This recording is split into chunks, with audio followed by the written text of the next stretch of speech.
até pares cranianos, que seria o mais complicado, e depois tranquiliza de novo com endócrino, neuroendócrino, que é o terceiro período, o terceiro módulo, agora não tem mais módulo, né, mas é o último, que é com Vinícius, provavelmente. Então tá, então vamos começar. A parte de motricidade é uma das partes que mais cai na PPI, mas também ele gosta de cobrar em prova. Agora são 14 questões, a gente não vai saber muito bem, mas para PPI, vocês sabendo o roteiro, vocês vão saber tanto a teórica quanto a prática. O que a gente tem que saber em motricidade? Motricidade é como o corpo vai se movimentar, como ele vai se mover, chegar de um ponto ao outro, chegar de uma parte a outra, o estímulo vai chegar no cérebro até o final, a parte final que a gente quer. Então a gente tem cinco partes que a gente avalia no exame de motricidade.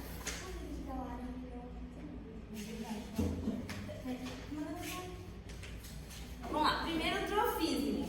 Trofismo, para a gente não confundir com tônus, o que a gente usa? Esse F aqui, ó, a gente usa para fazer a correlação com forma. Então, o trofismo a gente avalia a forma. O tônus, a gente avalia o estado basal de contração. Quanto que ou agora, para estar nessa posição que eu estou exercendo um tônus. Porque se eu não tivesse, eu estaria deitada aqui sem conseguir nem movimentar os músculos da minha respiração. Então, tudo tem que ter um tônus. Todo músculo tem que ter um tônus. Seja ele liso, seja ele estriado. O movimento voluntário e a determinação de força, que a gente utiliza mais ou menos na mesma parte do exame, em que o movimento voluntário seria uma movimentação ativa, ou seja, que o paciente faz, e a determinação de força, a gente usa os dois, a movimentação ativa e a passiva, que é o médico faz, o examinador faz no paciente. E as provas paréticas que a gente vai ver mais na frente, que a gente avalia os déficits motores sutis. Porque pode ser que o paciente consiga vencer a resistência, a gente diz que ele está com um grau 5, por exemplo, mas ele tem um déficit sutil, que ele vence a resistência, mas dá para ver que ainda tem alguma alteração na força, não é 100%. Então a gente avalia esses déficits nessas provas paréticas. Então o trofismo, lembrar, trofismo é F de forma. Então o que a gente avalia na forma? Contorno, volume e excitabilidade do músculo. Como que a gente avalia? A gente faz a inspeção, palpação e percussão, assim como muitas outras coisas que vocês viram até o P2. A inspeção, a gente olha o músculo. A gente está avaliando de forma geral, né? A gente está avaliando, por exemplo, um ortopedista está vendo o bíceps. Não, você avalia, na parte neurológica, você avalia o corpo como um todo. Então a gente avalia de modo simétrico, depois vocês vão ver que tem uma foto do slide, não sei se tem aqui não, do slide do Marcos, que você olha as duas panturrilhas, uma está fina, uma está mais grossa, né, no caso. Então a gente avalia essa simetria, se uma está igual à outra, se uma está mais fina, outra está mais grossa, e lesões, essas coisas a gente avalia também aqui.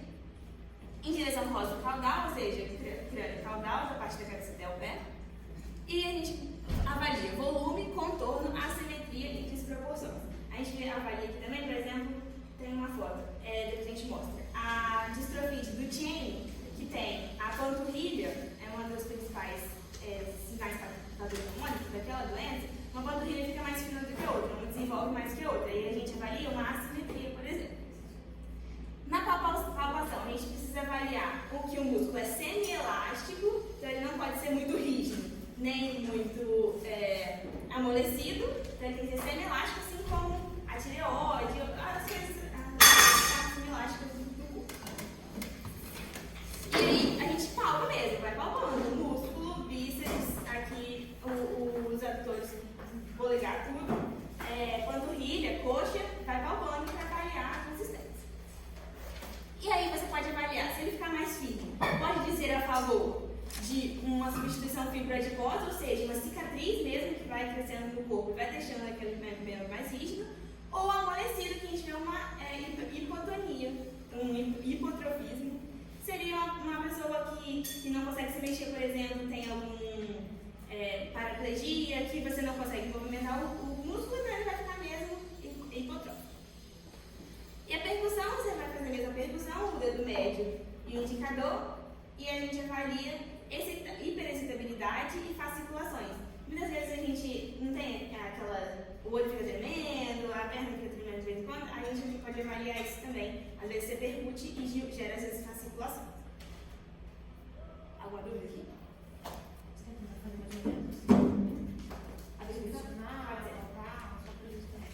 Tá, então a gente está na TPI e aí o professor fala para fazer a avaliação da motricidade, de modo geral. Então, a primeira parte da motricidade, os músculos, contornos e... Isso, a primeira parte é o trofismo. E aí a gente avalia a primeira inspeção. Então, estou olhando para ela aqui, ó. Eu estou vendo uma simetria de braços, de cima, começando de cima. Aí começa assim, dos braços, do antebraço.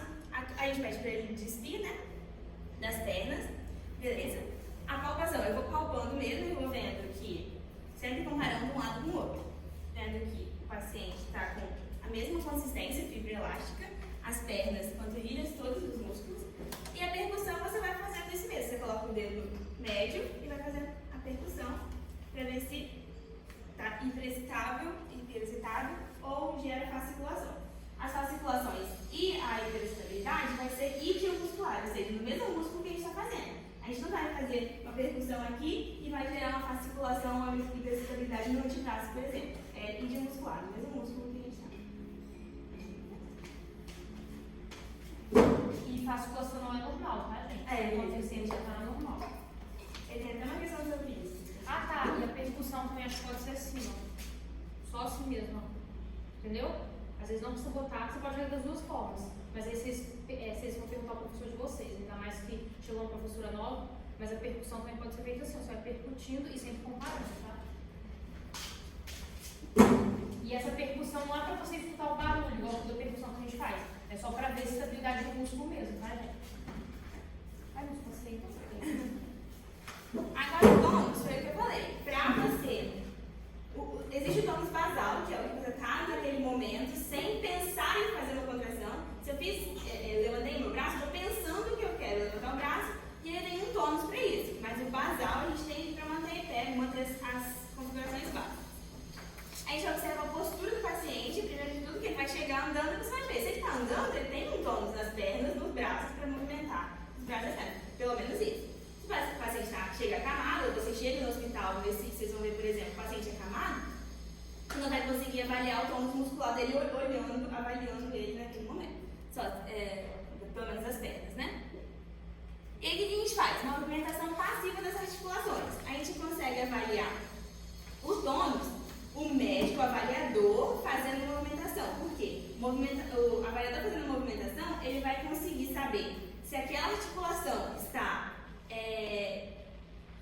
resistente ou não àquilo que eu fiz. Por exemplo, se o paciente está com uma hipotonia, se eu fizer uma movimentação, ele vai gerar um movimento muito brusco. Vai ter essa amplitude de movimento. Então, por isso que a gente define o tônus muscular como grau de resistência à movimentação passiva. Se eu tenho muita resistência, ou seja, eu vou tentar fazer e o membro fica paralisado, fica rígido, eu vejo que ele tem uma hipertonia. Se eu vejo que eu consigo fazer uma movimentação brusca, ele tem uma hipotonia. É o grau de resistência àquela movimentação que o médico está tentando fazer naquele paciente. Então o paciente fica relaxado, o examinador movimenta cada uma das articulações. Isso aqui é importante, você tem que saber o que cada articulação faz. A gente vai passar aí na frente dos próximos slides, mas tem que saber que o cotovelo faz flexão, extensão, rotação interna e externa. Tem que saber todas as movimentações que as articulações fazem. Então, se eu estou avaliando o ombro, por exemplo, o examinador vai fazer a extensão, a flexão.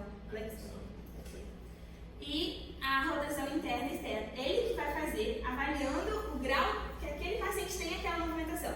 Se o paciente tiver uma movimentação mais brusca, uma amplitude maior, o tônus dele vai estar baixo. Se ele tiver uma amplitude menor, quer dizer que aquele membro está rígido, então ele tem uma hipertonia, um tônus mais alto.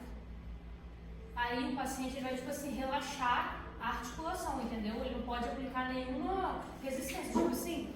Às vezes você vai fazendo, aí você acha que aquele paciente está segurando o braço, fazendo alguma coisa, não, tem que deixar relaxado mesmo, assim não, desse jeito, ó. Aí você vai pegar, tá vendo? Relaxado mesmo. Eu que vou fazer, o examinador, ela não vai fazer nenhum tipo de contração. Porque tônus, vocês entenderam o que é o tônus? É uma contração basal. A gente tem uma contração basal. Se a gente perder a nervação, sei lá, do braço, vocês vão ver que ele vai ficar mole, porque vai perder todo o tônus. Tanto que os músculos vão começar a sumir, porque não vai ter nenhum tônus basal. Tônus é isso, é uma contração basal, todo mundo tem isso. Só que tem problemas que deixam a pessoa com esse tônus mais aumentado, que é a hipertonia, e tem doenças que vão dar hipotonia, que vai ficar mais, tipo assim, com a condição mais baixa ainda. Então imagina, se ela não contrai nada na inércia, vamos falar assim, imagina eu vou fazer esse movimento, o braço vai voar, porque não vai ter muito esse tônus basal, essa contração basal. Vocês entenderam isso? E não se preocupa, gente, porque às vezes a gente acha, meu Deus, na prova eu vou fazer de todas as articulações do corpo. Não é assim, tá? Vai cair. Faça o tônus do ombro direito. Faça o tônus do joelho esquerdo. Então não precisa se preocupar, entendeu? Mas tem que saber fazer esse movimento. Aí aqui, primeiro a gente faz uma movimentação lenta para ver, avaliar mesmo se aquele paciente realmente vai ter uma hipotonia ou uma hipertonia. Porque se a gente vê uma contração lenta, que ele já tem uma hipotonia, por que você vai fazer um movimento brusco? Então você primeiro começa lentamente e em seguida movimentos mais rápidos. E a velocidade vai variando conforme o avaliador vai tendo aquela contração, aquele tônus. E aí está falando aqui, só mais conceito mesmo, que o examinador, só o examinador que vai conhecer os movimentos, né, o padrão de movimento. Por exemplo, pode ser que um examinador faça cotovelo, ombro, e aí o paciente vai saber qual é a próxima articulação e pode fazer ali uma contração ou alguma coisa assim. Só para questão teórica mesmo. E deve-se realizar em cada articulação todos os movimentos que são possíveis. Aí depois vai falar qual. E aí a gente classifica como a gente já disse, né? Em hipotonia e hipertonia. Hipotonia é quando tem o aumento dessa amplitude. Ou seja, eu tenho baixo tônus, então a amplitude vai aumentar pela minha movimentação passiva. Quando eu vou fazer a movimentação passiva, vai ter uma amplitude maior. Pode ser generalizado de todo o corpo, em um hemicorpo, que a gente chama de dimídio, que toda a parte direita, dimídio direito, que é braço, membros superiores e inferiores, dimídio direito, e membros inferiores e superiores do esquerdo, dimídio esquerdo.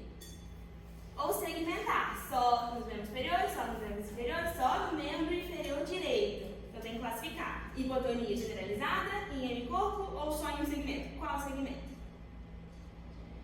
O que indica essa hipotonia? Geralmente indica lesões na unidade motora, ou seja, da medula para cá, da parte dos músculos, nervos e segundo neurônio motor. Geralmente a hipotonia, principalmente, né, vai vir da parte do segundo neurônio motor, da parte motora. Enquanto a hipertonia que fica mais na frente, geralmente é na parte do sistema nervoso central. E distúrbios sensitivos cerebelares também podem gerar hipotonia. A gente vai ver na parte do cerebelo que a gente pode gerar hipotonia. A hipertonia, a gente tem dois tipos, que seria uma diminuição dessa amplitude. Ou seja, eu vou fazer uma movimentação e ele vai ser difícil de fazer essa amplitude. Então a gente tem dois, a plástica e a elástica. A plástica é geralmente devido a disfunções do núcleo da base, a gente vai ver mais na frente em movimentos anormais, na semana 5, se eu não me engano, essas alterações dos núcleos da base. E aí aumenta o tônus durante toda a extensão do movimento. Então, durante toda a movimentação passiva, ó, eu sou examinador, eu quero fazer a extensão do cotovelo daquele paciente. Eu sou examinador. Então, durante todo o movimento, ele vai apresentar essa rigidez. Então, a gente chama de roda denteada, rigidez em roda denteada. Porque ele vai puxando durante todo o movimento, daqui quando ele estiver flexionado até quando ele estiver totalmente estendido. E já a elástica, ela gera espasticidade, ou seja, ela tem uma dificuldade no início do movimento, só que no meio do movimento para frente é rápido. Então a gente chama de sinal de canivete, que é difícil no começo, depois ele consegue. Geralmente lesão no primeiro neurônio motor, então é mais evidente no início do movimento e é mais ou menos quando é rápido. Então a gente faz aqui, ó, no início ele é rígido, depois ele abre. Geralmente é AVC, a gente vê muito isso. Tanto que a gente vai ver mais na frente, a postura de Verheck-Mann, que é o paciente que fica, não sei se vocês já viram alguém com AVC, ele fica com a perna totalmente estendida e o bracinho assim, flexionado. Quando a gente vai fazer a movimentação passiva, ele tem a rigidez no início e depois é fácil de fazer a extensão. Acho que é isso. Alguma dúvida? Só uma tática que eu uso para não esquecer esse negócio de plástico e elástica, tipo assim, vamos pensar, um plástico ele é sempre duro, então o movimento na hipertonia plástica vai ser sempre assim, ó, rígido, o movimento inteiro. No elástico, quando a gente vai puxar um elástico, no início é rígido, mas depois ele não fica mais fácil de puxar um elástico. Então é só pensar isso para vocês não esquecerem, entendeu? Aí plástica, geralmente, disfunção do núcleo da base. E elástica, geralmente lesão no primeiro neurônio motor. Isso tudo em hipertonia. Hipotonia, geralmente é lesão no segundo neurônio motor e a parte muscular mesmo, que seria músculos negros periféricos.